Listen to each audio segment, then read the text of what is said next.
CUPE and Ontario's education workers and the province continue to butt heads at the bargaining table, and the education minister says he's had enough.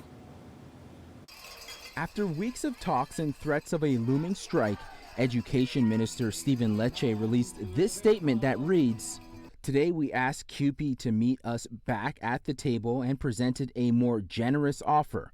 Because they refused to withdraw their intent to strike in order to avoid shutting down classes, we will have no other choice but to introduce legislation tomorrow which will ensure that students remain in class to catch up on their learning." Sunday's meeting in downtown Toronto was one of the last-ditch efforts before the strike could have happened this upcoming Friday.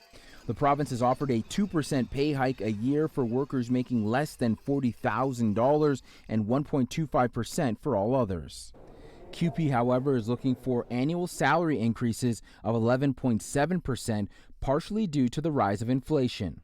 Laura Walton, the president of the Ontario School Board Council of Unions, says the government could easily afford to give workers what they seek, given the Ford government's $2.1 billion surplus.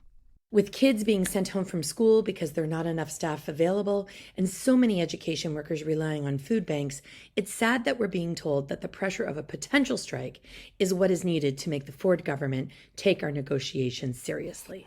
The two sides were supposed to meet again on Tuesday, but that is now up in the air.